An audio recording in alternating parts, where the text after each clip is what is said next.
Hello বাচ্চারা, chapter 10-এর class 4-এর review নিয়ে একটু কথাবার্তা বলবো। দেখো, এই ক্লাসটার মধ্যে এই ক্লাসটা আমাদের মোটামুটি ইম্পর্টেন্ট আছে। এখানে আমাদের একটু এমসিকিউ নিয়ে কথাবার্তা বলা লাগে। এখানে আমাদের কিছু ইম্পর্টেন্ট খ আছে আর সামান্য একটা দুইটা গ আছে। কোথায় কি আছে এগুলো সব আমি ডিটেলসে ব্রেকডাউন করে দিয়েছি ক্লাসের মধ্যে। তুমি জাস্ট দেখো আমরা ক্লাসে আসলে কী নিয়ে আলোচনা করেছি। আমরা ধাতুর ক্ষয়, এর কারণ এবং এর প্রতিকার, এটাই ছিল আমাদের এই চ্যাপ্টার যে ফোর্থ যে ক্লাসটা, এটা টোটাল ওভারভিউ। দেখো এখানে আমরা কি কি দেখেছি। এইখানে হচ্ছে আমরা প্রথমত ধাতু ক্ষয়ের কারণগুলো একদম ডিটেলসে ব্রেকডাউন করেছি। আমি বলেছি এখানে মরিচা কীভাবে সৃষ্টি হয়, সেটার যে রাসায়নিক যেই পদ্ধতি স্টেপগুলো, সেই স্টেপগুলো একদম ডিটেলসে দেওয়া আছে। তোমাদের এই মরিচা সৃষ্টির যে প্রসেসগুলো, যেগুলো আমাদের ক্ষয়ের জন্য ইম্পর্টেন্ট। তাছাড়া হচ্ছে আমরা এইখানে ইলেকট্রোপ্লেটিং নিয়ে আলোচনা করেছি। এই যে টপিকটা আজকের ক্লাসের টপিকটার মধ্যে একমাত্র টপিক ইলেকট্রোপ্লেটিং, যেটা গ নাম্বারে আসার জন্য গুরুত্ব বহন করে থাকে। ঠিক আছে, গ এই গতে আসার জন্য উপযোগী হচ্ছে আমাদের এই ইলেকট্রোপ্লেটিং থেকে কোশ্চেন আসে। তাছাড়া হচ্ছে আমরা ইলেকট্রোপ্লেটিংয়ের পরে আমরা আলোচনা করলাম হচ্ছে আমাদের গ্যালভানাইজিং নিয়ে। আর আমাদের এই ছোটো ছোটো সহজ কিছু প্রসেস নিয়ে আমরা খুব ভালো সুন্দর আলোচনা করেছি। তারপরে হচ্ছে আমরা আমাদের যে ধাতু কীভাবে পুনঃপ্রক্রিয়াজাতকরণ করা হয় বা এই রিলেটেড কিছু এমসিকিউ রিলেটেড ইনফরমেশন এখান থেকে আমরা গ্র্যাব করেছি। সো এই ছিল আমাদের আজকের এই চ্যাপ্টার 4 যে ক্লাস 4, চ্যাপ্টার 10-এর যে ক্লাস 4 সেটার ওভারভিউ। হ্যালো স্টুডেন্টস, কী অবস্থা, কেমন আছো তোমরা সবাই? আবার দেখা হয়ে গেল তোমাদের সাথে চ্যাপ্টার 10-এর 4th ক্লাসে। সো এই ক্লাসে আমরা আমাদের চ্যাপ্টার এই 10-এর যে প্রথম 3টা ক্লাস ছিল তার পরবর্তী অংশ থেকে আমরা কন্টিনিউ করব। লাস্ট ক্লাসে আমরা ধাতু নিষ্কাশনের একদম চূড়ান্ত বিষয়গুলো নিয়ে আলোচনা করেছিলাম। আজকের ক্লাসের আমাদের যে টপিকগুলো সেগুলো হচ্ছে যে ধাতু যে ক্ষয় হয়। দেখো, ধাতু ক্ষয় হওয়ার ব্যাপারটা তোমরা মোটামুটি সবাই জানো। ধাতু কী কারণে ক্ষয় হতে পারে, কী ঘটতে পারে, সেগুলো নিয়ে আমরা কিছু বিস্তারিত আলোচনা করব। পাশাপাশি হচ্ছে সেটার কারণটা তো আলোচনা করবই, এবং সেটা আমরা কীভাবে প্রতিকার করতে পারি সেগুলো নিয়ে একটু ডিটেলস আলোচনা আজকের এই ক্লাসটিতে তোমরা পেয়ে যাবে। তো আসো আমরা কথা না বাড়িয়ে শুরু করে দেই যে আসলে আমাদের ধাতু ক্ষয়ের ব্যাপারগুলো আসলে কি। প্রথম কথায় আমরা যাই ধাতু ক্ষয়ের কারণ, ধাতু ক্ষয় কেন হয়ে থাকে। দেখো, সাধারণত যে কোনো ধাতু যদি সক্রিয় হয় তাহলে সে বাতাসের সংস্পর্শে এসে, তোমরা জানো যে বাতাস বা বায়ুতে আসলে কি থাকে, বাতাস, এখানে হচ্ছে অক্সিজেন থাকে, পানি থাকে ইত্যাদি। পানি আসলে কি ফর্মে থাকে? পানি হচ্ছে জলীয় বাষ্প ফর্মে থাকে, তোমরা জানো, যেটাকে আমি ব্র্যাকেটে ভ্যাপার লিখে দিছি। ভ্যাপার মানে হচ্ছে কি? ভ্যাপার মানে হচ্ছে যে জলীয় বাষ্প বোঝাচ্ছে, অর্থাৎ পানি জলীয় বাষ্প রূপে থাকতে পারে। সো এই যে বাতাসে যে উপাদানগুলো আছে এগুলোর সংস্পর্শে এসে, ধাতু যেহেতু অনেক সক্রিয়, সো বাতাসের জলীয় বাষ্প এবং অক্সিজেনের সংস্পর্শে এসে এগুলোর সাথে, এই উপাদানগুলোর সাথে ধাতু বিক্রিয়া করে বিভিন্নভাবে কি হয়, ধাতুর মধ্যে এক ধরনের আস্তরণ বা লেয়ার ক্রিয়েট হয়। যেমন লোহায় মরিচা পড়ে যায়, তারপর তামার উপর হচ্ছে তাম্রমল সৃষ্টি হয়। এই ব্যাপারগুলো নিয়ে আমরা আলোচনা করব। সো এই জিনিসগুলো যখন তৈরি হয়ে যায় অর্থাৎ তখন ধাতুর আর সেই মানটা বজায় থাকে না, ধাতুর ফর্মটা সেটা কিন্তু থাকে না। মরিচা ধরে যাওয়ার অর্থ কি? তোমরা দেখেছো যে রাস্টিং হয়, মরিচা ধরে পড়তেছে। অর্থাৎ এই ধাতুগুলো বিক্রিয়া করে এমন একটা যৌগ তৈরি করে ফেলে যেই যৌগটা হচ্ছে গিয়ে ভঙ্গুর, ভেঙে পড়ে যায়, অর্থাৎ ধাতুটাকে সে ক্ষয় করে দিচ্ছে। তাহলে ধাতুটাকে যখন ক্ষয় করে দিচ্ছে তখন কিন্তু সেটা সমস্যা, আমরা ধাতুটাকে ব্যবহার করতে পারতেছি না। তো এই জিনিসগুলো থেকে আমাদের পরিত্রাণ পাওয়ার জন্যই কিন্তু আমাদের ব্যবস্থা হচ্ছে ধাতু ক্ষয়গুলো কিভাবে প্রতিরোধ করা যায়, সেটা আমরা সামনে শিখব। এখন হচ্ছে একটু দেখি, তাহলে আশা করি বুঝতে পারছি যে কারণটা হচ্ছে মূলত ধাতুর সক্রিয়তার কারণে, ধাতু যে বাতাসে উপস্থিত বিভিন্ন উপাদানের সাথে বিক্রিয়া করে যে হচ্ছে গিয়ে বিভিন্ন রকমের রাসায়নিক বস্তু তৈরি করে, যেগুলো হচ্ছে আমরা রাস্ট বলতেছি, মরিচা বলতেছি লোহার ক্ষেত্রে, বা তামার ক্ষেত্রে এগুলোকে আমরা তাম্রমল বলতেছি বা স্লগ বলতেছি। সো এই জিনিসগুলো হচ্ছে গিয়ে কি করতেছে, এই ব্যাপারগুলো ধাতুর গুণগত মানটাকে নষ্ট করে দিচ্ছে। তো এখন আসো আমি একটু ডিটেলসে বলি। যেমন দেখো, তোমরা জানো আমরা যদি হচ্ছে গিয়ে লোহার কথা বলি, প্রথমে আসো তামার কথা বলতে পারি চাইলে। প্রথম কেসটা হচ্ছে তামা, ঠিক আছে? তামা আসলে কি তোমরা জানো? তামা হচ্ছে কপার, রাইট? সো কপারের ক্ষেত্রে কি হয় দেখো, কপারের উপাদান আছে, কি কি উপাদান থাকতে পারে কপারের ক্ষেত্রে? কপারের ক্ষেত্রে তোমরা জানো যে কপারে বিভিন্ন সংকর ধাতু থাকে, তাই না? কপারের ক্ষেত্রে কি থাকতে পারে? কপারের ক্ষেত্রে হচ্ছে বিশুদ্ধ কপার, একদম বিশুদ্ধ তামা বা বিশুদ্ধ কপার ধাতু থাকতে পারে, ঠিক আছে? বিশুদ্ধ কপার ধাতু থাকতে পারে। তাছাড়া কি থাকতে পারে? তাছাড়া কপারের বিভিন্ন সংকর ধাতু আছে, তোমরা জানো কি কি আছে? যেমন হচ্ছে পিতল বা ব্রাশ, তারপরে হচ্ছে কাঁসা, তাই না? কাঁসা একটা আছে, কাঁসা, এগুলো তোমরা জানো, লাস্ট ক্লাসে আমি পড়িয়েছিলাম। পিতলের মধ্যে 65% কপার থাকে, কাঁসার মধ্যে কি থাকে? কাঁসার মধ্যে 90% কপার থাকে। সো এই যে পিতল বা কাঁসা এই সমস্ত জিনিসগুলো কি হয়, এইগুলোর মধ্যে হচ্ছে গিয়ে কি ঘটে, এগুলোর মধ্যে হচ্ছে তাম্রমল তৈরি হয়, তাম্রমল সৃষ্টি হয়, তাম্রমল সৃষ্টি। সো এই যে তাম্রমল যে সৃষ্টি হচ্ছে, এই তাম্রমল সৃষ্টির ফলেই কিন্তু আসলে আমাদের তামাটা ক্ষয় হয়ে যাচ্ছে বা তামার সংকর ধাতু ক্ষয় হয়ে যাচ্ছে, অর্থাৎ পেতল বলো বা কাঁসা বলো, ব্রোঞ্জ, কাঁসা হচ্ছে ব্রোঞ্জ। তো তাম্রমল যে সৃষ্টি হচ্ছে, তাম্রমলে কি থাকতে পারে, যেমন হচ্ছে তাম্রমলে থাকতে পারে হচ্ছে কিউপ্রাস অক্সাইড, কিউপ্রাস অক্সাইড এটা হচ্ছে তাম্রমল, এটা কিউপ্রাস অক্সাইড। তাছাড়া কি থাকতে পারে, তাছাড়া থাকতে পারে হচ্ছে কিউপ্রাস সালফাইড, সালফারের বিভিন্ন যৌগ সৃষ্টি হয়ে যেতে পারে। কারণ কি, কারণ বাতাসে বা অন্যান্য যে কোনো কিছুর সংস্পর্শে কখনো কোনো না কোনোভাবে সালফারের সংস্পর্শে চলে আসতে পারে।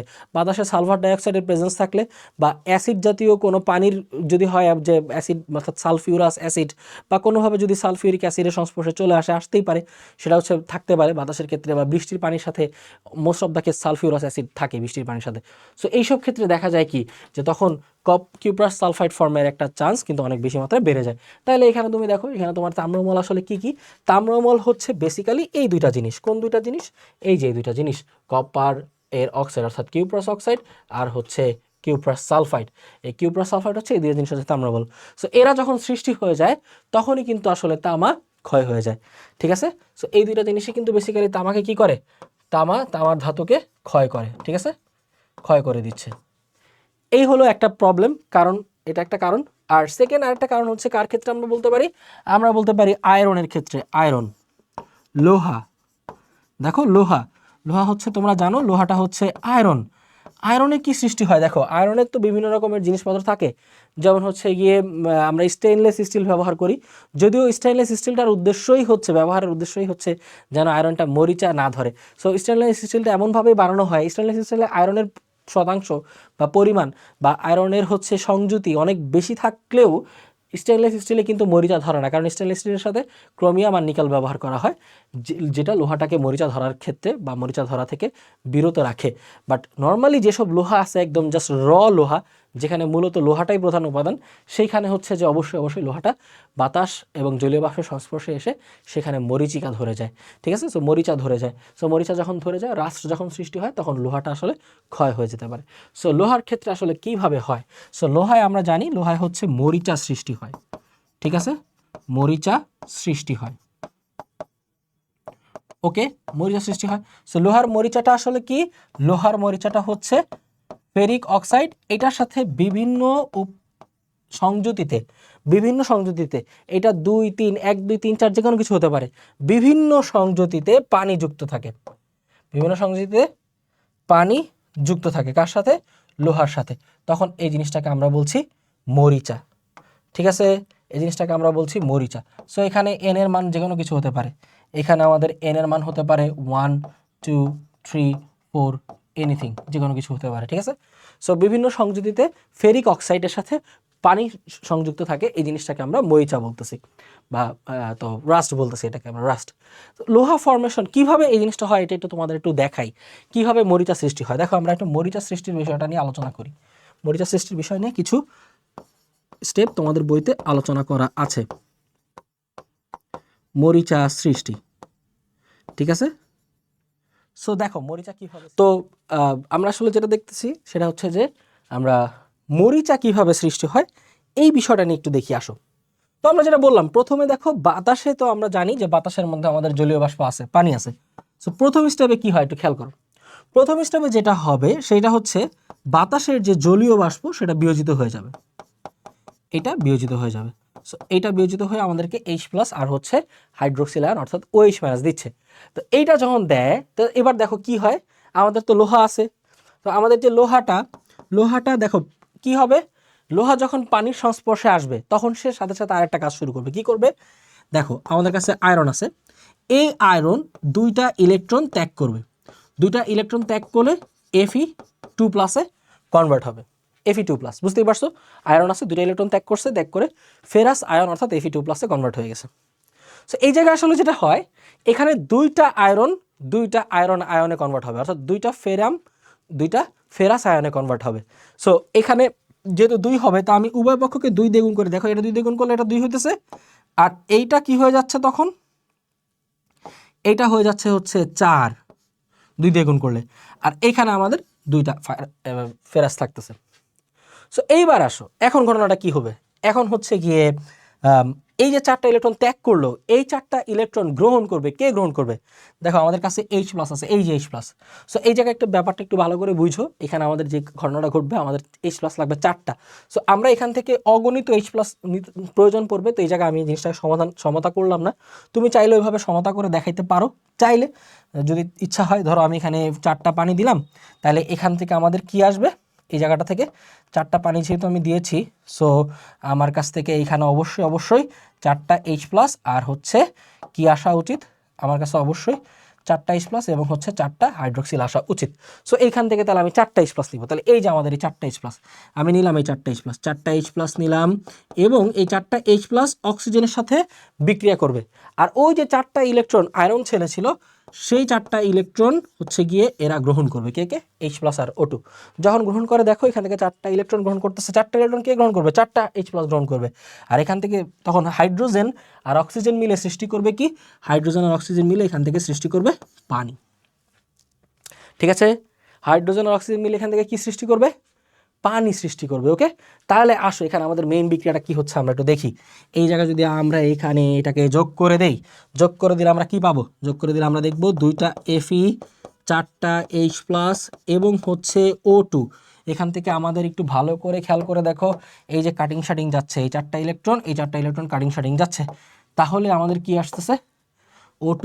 এখান থেকে আমরা পাচ্ছি হচ্ছে 2টা Fe2+ এবং হচ্ছে গিয়ে 2 অণু পানি। ঠিক আছে, 2টা Fe2+ এবং কি, এবং হচ্ছে 2 অণু পানি। নেক্সটে কি হয় দেখো, আমাদের নেক্সট কাজটা কি, নেক্সটে কি ঘটবে আমরা একটু দেখি। আমরা এটাকে একটু সাইড করে দিলাম। ওকে, এই তো সাইড করে দিলাম। এখন আসো নেক্সট কাজ, নেক্সট কাজটা কি? নেক্সট কাজ হচ্ছে এই Fe2+, এইটা আবার কি করবে? এইটা আবার হচ্ছে Fe3+ কনভার্ট হয়ে যাবে ইলেকট্রন ত্যাগ করে। তাহলে আমাদের নেক্সট কাজ কি? নেক্সট কাজ হচ্ছে এই যে দেখো Fe2+, খেয়াল করে দেখো পরের স্টেপ হচ্ছে Fe2+, এটা আরেকটা ইলেকট্রন ত্যাগ করে আমাদের কনভার্ট হয়ে যাবে Fe3+। ঠিক আছে, এই Fe3+ পরবর্তীতে কি করবে? ভালো করে দেখো, এই Fe3+ পরবর্তীতে 3টা OH- এর সাথে যুক্ত হবে। কটা OH- এর সাথে? 3টা OH- এর সাথে। সো আমি এখানে Fe3+ থেকে 3টা OH- এর সাথে যুক্ত করে দিলাম হাইড্রোক্সিলের সাথে। ওকে, এখানে একটা ভালো জিনিস খেয়াল করো ভাইয়াপুরা, তোমরা মাঝে মাঝে হয়তো ভাবতেছো ভাই আপনি মাইনাসটা কোথায় দিচ্ছেন, এইখানে দেখো, এই যে ভালো করে দেখো বিষয়টা। আমরা যারা OH- এভাবে লিখতে অভ্যস্ত, দ্যাটস রং। এখানে মাইনাসটা মাথায় রাখবা, মাইনাসটা হচ্ছে ও এর উপরে আসবে। তোমরা বইয়ে ভালো করে খেয়াল করে দেখো, মাইনাসটা কোথায় থাকে? ও এর উপরে থাকে, কারণ এই জায়গায় মাইনাস টেস্টটা আসলে ও এর, এইচ এর না। সো আমরা OH একসাথে লিখি ঠিক আছে, বাট মাইনাসটা ও এর উপরে রাখতে হবে। সেই জন্য কিন্তু আমি ও এর উপরে মাইনাসটা রাখি। সো আমরা হচ্ছে যে তাহলে এবার কি করব? Fe3+, 3টা OH- এর সাথে যুক্ত হয়ে আমাদেরকে তৈরি করে দিবে হচ্ছে ফেরিক হাইড্রোক্সাইড। পরবর্তীতে স্টেজে কি হয় দেখো, এই ফেরিক হাইড্রোক্সাইড থেকেই এটা পানির উপস্থিতিতে, ফেরিক হাইড্রোক্সাইডটা পানির উপস্থিতিতে বা যতটুকু পানি লাগে, ধরো আমাদের n সংখ্যক পানি লাগতেছে। ওকে, আমাদের ধরো n সংখ্যক পানি লাগতেছে। সো এই n সংখ্যক পানির উপস্থিতিতে আমাদেরকে দিবে কি? আমাদেরকে দিবে মরিচা। কি দিবে? Fe2O3 n numbers of water, এর সাথে সংযুক্ত n নাম্বারস অফ ওয়াটার। তাহলে এটাই হয়ে গেল আমাদের সেই কাঙ্ক্ষিত মরিচিকা। ঠিক আছে, এটাই আমাদের সেই কাঙ্ক্ষিত মরিচা। ওকে, এইটাই মরিচা। সো এইভাবে দেখছো কতগুলো প্রসেস মেনটেন করে আমাদের প্রাকৃতিকভাবে এই রাসায়নিক বিক্রিয়াগুলো ঘটে। এই জলীয় বাষ্পের উপস্থিতিতে লোহায় মরিচা সৃষ্টি হয়, এই যে এই স্টেপগুলো মেনটেন করে। এটা আমি তোমাদেরকে দেখাই দিলাম, এটা তোমাদের এমসিকিউতে কাজে লাগবে। এটা মূলত একটা বেসিক রিলেটেড আলোচনা, যেটা তোমাদের বইতে করা আছে। আমি এটাকে একটু ভেঙে ডিটেলসে ভালো করে তোমাদেরকে বুঝিয়ে দেওয়ার চেষ্টা করলাম। তো এই ব্যাপারটা থেকে পরীক্ষা আসার মতো তেমন কিছু নাই। তবে মরিচা কিভাবে সৃষ্টি হয়, তোমরা যদি খতে জিজ্ঞেস করা হয় তোমাকে, এটা তখন সেটার একটা চান্স থাকে, খতে আসার একটা চান্স থাকে যে মরিচা কিভাবে সৃষ্টি হয়। সো এই জন্য আমি এটাকে ক্ষয়ের জন্য একটা ইম্পর্টেন্ট অংশ হিসাবে বলবো, যেটা পরীক্ষায় আসে। কিন্তু এই জিনিসটা আসলে সিকিউতে গ কিংবা ঘয়ের জন্য উপযোগী নয়, খতে আসতে পারে এবং এটার ইম্পর্টেন্সটা মাঝামাঝি লেভেলের, একদম হাইলি ইম্পর্ট্যান্টলি বলবো না যে এটা আসলে খতে এই জিনিসগুলো ব্যাখ্যা করতে বলবে, খতে আসে। ওকে, সো এটা আশা করি বুঝতে পারছো। এবার আমরা একটু নেক্সট অংশে যাই। নেক্সট এইখানে হচ্ছে আমরা এবার আসতেছি ধাতু ক্ষয়রোধের উপায়। ধাতু ক্ষয়রোধের উপায়, দেখো ধাতু ক্ষয়রোধের উপায় নিয়ে যদি আমি মোটা দাগে আলোচনা করি, 3 ধরনের উপায় আছে। প্রথম কথাটা যদি আমি বলি ধাতু ক্ষয়রোধের ক্ষেত্রে, প্রথম একটা, আর একটা হচ্ছে দ্বিতীয় একটা উপায়, আর অতঃপর আমি বলবো তৃতীয় একটা উপায় নিয়ে। প্রথম উপায়টা হচ্ছে রং করা। প্রথম উপায়টা কি? রং করা। দ্বিতীয় উপায় যেটা নিয়ে আমরা এখন আলোচনা করব ডিটেলসে, সেটা হচ্ছে ইলেকট্রোপ্লেটিং। ইলেকট্রোপ্লেটিং, ওকে, ইলেকট্রোপ্লেটিং। পরবর্তীতে আমরা যেটা নিয়ে আলোচনা করব সেইটা হচ্ছে গ্যালভানাইজিং। গ্যালভানাইজিং,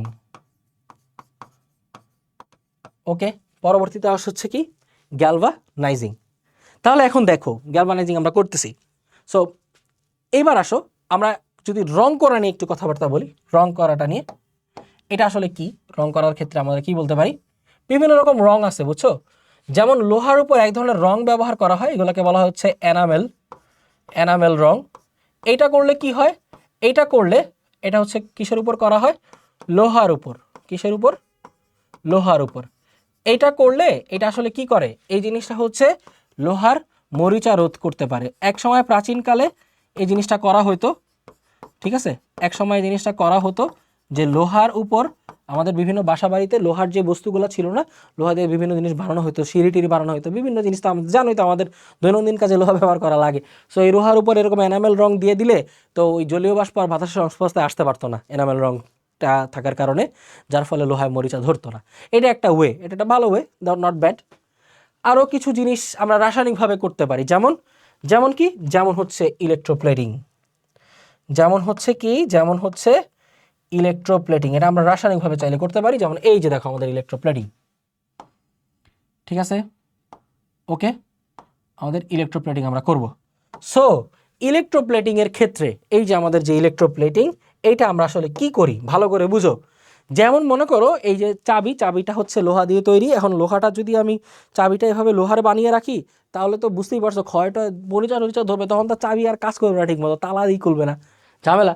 তো এই জন্য কি করা হয়, এটাতে দেখো চাবি মূলত যদি লোহার হয়ে থাকে, তাহলে লোহাটাকে আমরা কনসিডার করতেছি একটা সক্রিয় ধাতু হিসাবে। তো আমাদের ধাতু সক্রিয়তা সিরিজ যখন আমরা দেখবো, চ্যাপ্টার 8 পড়ার ক্ষেত্রে আমাদের কাজে লাগবে, ওইখানে আমরা দেখব যে, বা তোমরা যারা দেখে আসছো অলরেডি ধাতু সক্রিয়তা সিরিজে, আসলে সক্রিয়তা সিরিজের উপরে লোহা উপরের দিকে থাকে, কপার নিচের দিকে থাকে। অর্থাৎ আমার চাবিটা যদি লোহার হয়, তাহলে কপারটা হবে কম সক্রিয় ধাতু। তাহলে এখানে আমাদের এখানে ঘটনাটা কি ঘটছে বলো তো? এই জায়গায় হচ্ছে আমাদের লোহা যেটা, এটা হচ্ছে বেশি সক্রিয়, আর কপারটা হচ্ছে কম সক্রিয়। কপারটা কি? কপারটা হচ্ছে কম সক্রিয়। কপার এইটা হচ্ছে কম সক্রিয়, ঠিক আছে? কপারটা কম সক্রিয়। সো ইলেকট্রোপ্লেটিংয়ে বেসিক্যালি কি করা হয়? ইলেকট্রোপ্লেটিংয়ে যে জিনিসটা করা হয় সেটা হচ্ছে বেশি সক্রিয়। দেখো ইলেকট্রোপ্লেটিংয়ে কি করা হয়? ইলেকট্রোপ্লেটিংয়ে বেশি সক্রিয় ধাতুর উপর, বেশি সক্রিয় ধাতুর উপর কম সক্রিয় ধাতুর প্রলেপ দেওয়া হয়। এই জিনিসটাকে আমরা বলতেছি ইলেকট্রোপ্লেটিং। তাহলে এইখানে দেখছো এই যে এটা খেয়াল করে দেখো, এটা হচ্ছে আমাদের কপার। এই চিত্রটা একটু ভালো করে দেখো, এই যে আমাদের কপারের অ্যানোড। সো এই কপারের প্রলেপটাই এই চাবির উপরে দেওয়া হবে। কিভাবে? তড়িৎ বিশ্লেষণ প্রক্রিয়া। প্রক্রিয়াটা কি? প্রক্রিয়াটা হচ্ছে তড়িৎ বিশ্লেষণ প্রক্রিয়া। সো এই জিনিসটা আমরা কিভাবে দেই? প্রলেপটা আমরা কিভাবে দেই? প্রলেপটা আমরা দেই হচ্ছে তড়িৎ বিশ্লেষণ প্রক্রিয়ার মাধ্যমে। তড়িৎ বিশ্লেষণ প্রক্রিয়ার মাধ্যমে এটা আমরা দিব।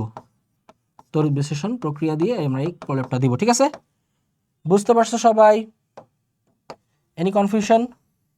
এই তড়িৎ বিশ্লেষণ প্রক্রিয়া দিয়ে আমরা কি করতেছি, আমরা এই প্রলেপটা দিচ্ছি। ঠিক আছে, বেশি সক্রিয় ধাতুর উপর কম সক্রিয় ধাতুর প্রলেপ। এখন দেখো শোনো, তাহলে এবার তড়িৎ বিশ্লেষণ প্রক্রিয়ার কাজটা কি, এটা যে আমরা লাস্ট ক্লাসে মনে আছে, লাস্ট ক্লাসে আমরা হচ্ছে কি যখন কপারের তড়িৎ বিশ্লেষণ করছিলাম কাইন্ড অফ সেম ঘটনাই, একেবারে সেম ঘটনা। এখানে কি হয় দেখো, আমি একেবারে খুব সহজ ভাষায় বুঝিয়ে দিই, একদম সহজ ভাষায়।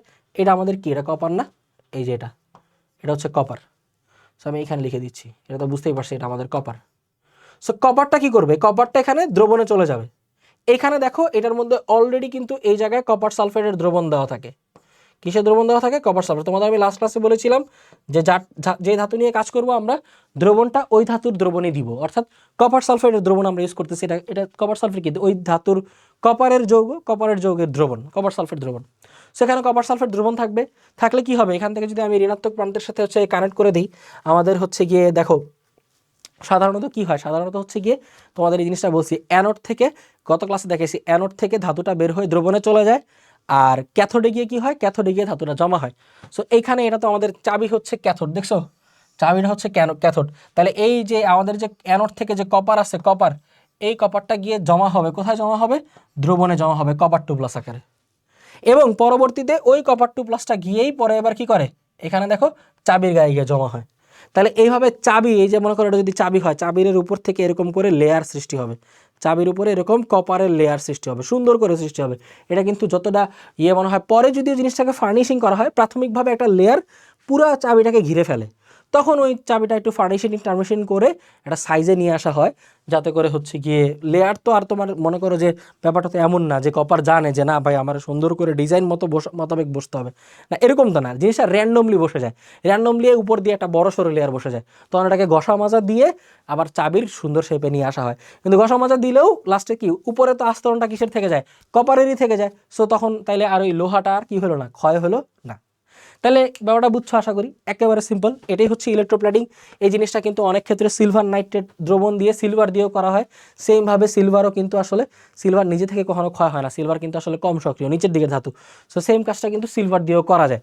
তো আমি জিনিসটা বলে রাখি, যেগুলো কী দিয়ে করা যায়, কখনো কখনো ইলেকট্রোপ্লেটিং সিলভার দিয়েও করা হয়। সো এটা আমি বলি, ইলেকট্রোপ্লেটিং কী দিয়ে করা হয়, সিলভার দিয়েও করা হয়, সিলভার দিয়েও করা যায়। ঠিক আছে, সিলভার দিয়েও করা যায়। এখানে আমরা কপার দিয়ে করছি, বাট আমরা চাইলে সিলভার দিয়েও করতে পারি। তাহলে এখানে আমাদের কি হয়েছে, আমরা বিক্রিয়াটা লিখে ফেলি, সংগঠিত বিক্রিয়াটা লিখে ফেলি। দেখো সংগঠিত বিক্রিয়া,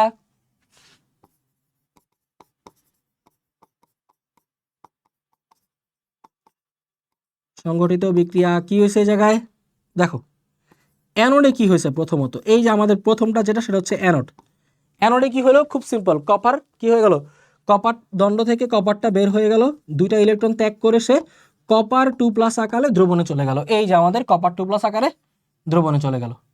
এবার সেখান থেকে আবার কি করবে, এখান থেকে কিন্তু আবার জমা হয়ে যাবে কোথায়, এই কপার 2+টাই আবার ইলেকট্রন গ্রহণ করবে। কোত্থেকে ইলেকট্রন গ্রহণ করবে, এই যে দেখো ক্যাথোড, দেখছো ক্যাথোড কি আছে, এই যে এখান থেকে দেখা দিই, এই যে আমাদের ক্যাথোড এখানে নেগেটিভ আর অ্যানোড হচ্ছে পজিটিভ, তাহলে ক্যাথোড নেগেটিভ, অ্যানোডটা পজিটিভ। তাহলে এই যে ক্যাথোড যে নেগেটিভ, এখান থেকে সেই ইলেকট্রন গ্রহণ করবে, তাহলে নেগেটিভ চার্জ থেকে ইলেকট্রন গ্রহণ করবে, তাহলে ইলেকট্রন গ্রহণ করবে করে কি হবে, কপার 2+টা ইলেকট্রন গ্রহণ করবে। সো আমাদের ক্যাথোডে কি বিক্রিয়াটা হয়েছে, ক্যাথোডে কপার 2+, এইটা ইলেকট্রন গ্রহণ করলো, ইলেকট্রন গ্রহণ করলে কপারে পরিণত হয়ে গেল। কপারটা কোথায় গিয়ে জমা হলো, এই যে আমাদের এই চাবিতে গিয়ে জমা হলো। ঠিক আছে, বুঝতে পারছো, আশা করি কোনো কনফিউশন নাই। এই ব্যাপারটা সুন্দর করে তুমি ব্যাখ্যা করে দিবা, একেবারে ইজি। তাহলে আমাদের ইলেকট্রোপ্লেটিং গেল, আমাদের হচ্ছে ইলেকট্রোপ্লেটিংটা গেল, ইলেকট্রোপ্লেটিং ডান। এখন আমরা দেখবো হচ্ছে গ্যালভানাইজিং। গ্যালভানাইজিং আরও সহজ জিনিস, একেবারে সামান্য একটা সহজ জিনিস। এই দেখো নেক্সটে যাই, গ্যালভানাইজিং কি সহজ জিনিস, গ্যালভানাইজিং কিচ্ছু নাই, nothing is present in galvanizing. Simple একটা বিষয়, এই যে দেখো স্টিল আছে, স্টিল লোহার তৈরি, স্টিল, হ্যাঁ স্টিল হচ্ছে কি লোহার তৈরি। আমি এটাকে নীল কালি দিয়ে দিই, নাহলে তো দেখা যায় না। এই দেখো স্টিল কি লোহা, এটার উপর দিয়ে গ্যালভানাইজিং করে, দেখছো এটার মধ্যে কিসের কোটিং দেওয়া আছে, জিঙ্ক। জিনিসটা কি, এই জিনিসটা হলো জিঙ্ক, গলিত জিঙ্ক। ঠিক আছে, কেমন জিঙ্ক, এই যে দেখো মল্টেন, মল্টেন মানে কি, মল্টেন মানে হলো গলিত, মল্টেনের বাংলা কি, গলিত। তাহলে এখানে কি জিঙ্ক আছে? গলিত 450°C তাপমাত্রায় এখানে জিঙ্কটাকে গলিত অবস্থায় রাখা হয়। এই গলিত জিঙ্কের উপর এই যে মনে করো লোহা আছে, এই লোহাটাকে ধরে চুবায় দেয়।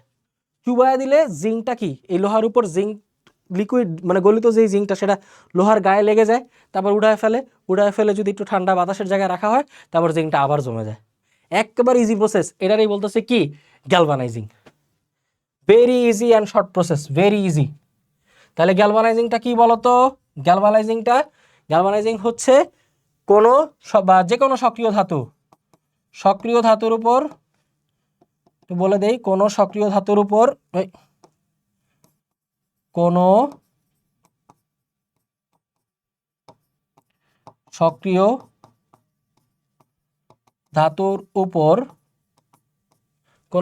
ধাতুর উপর গলিত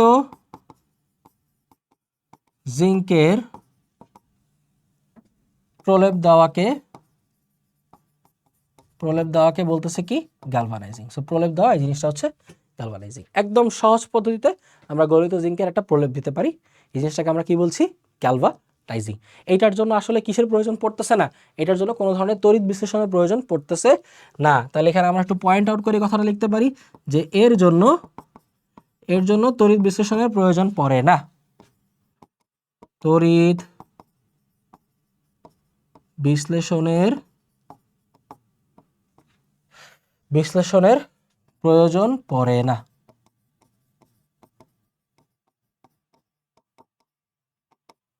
এর জন্য তড়িৎ বিশ্লেষণের প্রয়োজন পড়ে না। ঠিক আছে, বুঝতে পারছো? একেবারে সিম্পল, ভেরি সিম্পল। এবার আসো দেখি আমরা ধাতু পুনঃপ্রক্রিয়াজাতকরণ। এই যে আমরা যে ধাতুটা ব্যবহার করে ফেলছি, এই পুনঃপ্রক্রিয়াজাতকরণ মানে কি? মানে আমরা যে সহজ ভাষায় বুঝি পুনঃপ্রক্রিয়াজাতকরণ, এই ব্যাপারটা সহজ ভাষায় বলার অর্থ কি? অর্থ হচ্ছে রিসাইকেল করা। এই জিনিসটা সহজ ভাষায় বলার অর্থ কি? রিসাইক্লিং। এই জিনিসটা সহজ ভাষায় বলার অর্থ হচ্ছে রিসাইক্লিং। ধাতু পুনঃপ্রক্রিয়াজাতকরণ মানে হলো কি রিসাইক্লিং। তাহলে এখন দেখো, তাহলে আমরা কি বলতেছি? ব্যবহৃত ধাতু, দেখো খেয়াল করে দেখো, ব্যবহৃত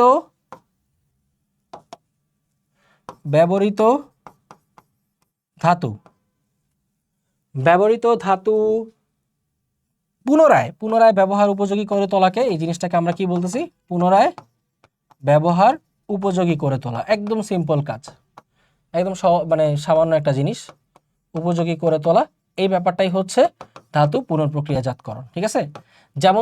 যেমন হচ্ছে যুক্তরাষ্ট্রে যে কপার ব্যবহার করা হয়, কপার ধাতু যেসব যৌগ ব্যবহার করা হয়, সেগুলোর প্রায় 21% পুনঃপ্রক্রিয়া বা রিসাইকেল করা যায়। যেমন একটা ইনফরমেশন কি বললাম বলো তো?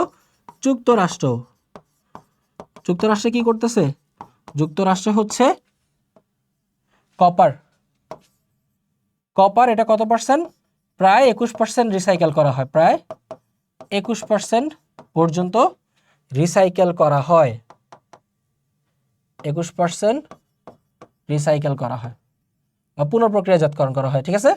আবার হচ্ছে তোমার কি ইউরোপে কি করা হচ্ছে? ইউরোপে হচ্ছে তোমার অ্যালুমিনিয়াম জাতীয় যে পদার্থ, যে আমরা যে থালা বাসন রিলেটেড যাই ব্যবহার করি না কেন, এগুলো কিন্তু অ্যালুমিনিয়াম তৈরি করে, মনে আছে? তোমাকে তো এগুলো বলছিলাম, এগুলো আমি আলোচনা করছিলাম। সো অ্যালুমিনিয়াম প্রায় কত পার্সেন্ট রিসাইকেল করা যায়? প্রায় হচ্ছে গিয়ে 60% রিসাইকেল করা যায়। অ্যালুমিনিয়াম প্রায় 60% রিসাইকেল করা যায়। So this is the thing. এইভাবে হচ্ছে আমরা কি করতে পারি? এইভাবে ক্ষেত্রে আমরা ধাতু পুনঃপ্রক্রিয়াজাতকরণ ক্ষেত্রে এই ইনফরমেশনগুলো আমরা ইউজ করতে পারি।